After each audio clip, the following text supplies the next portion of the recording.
시청자 여러분 안녕하십니까? 7시 뉴스 제주 시작합니다. 제주로 온 전지훈련팀 관련 집단 감염 여파와 함께 도내에선 이틀 만에 100명이 넘는 코로나19 확진자가 나왔습니다.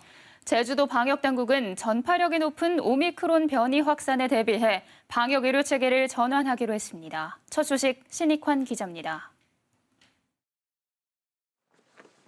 제주의 한 고등학교 체육관, 인천의 고교 운동부가 전지훈련을 한 곳입니다. 이 학교 운동부는 21일 제주에 왔는데 사흘 뒤 학생 1명이 확진 판정을 받았습니다.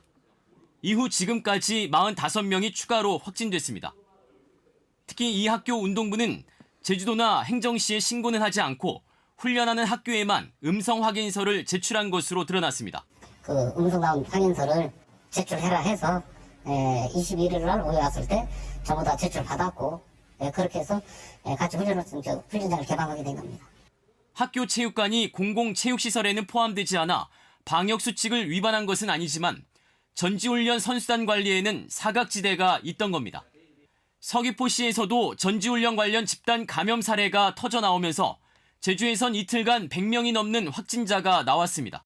이동량의 증가가 이제 확진자 증가의 원인 중 하나라고 보고 있고요. 오미크론 변이가 확진자의 급증에 영향을 줄 가능성도 상당히 높다고 보고 있습니다.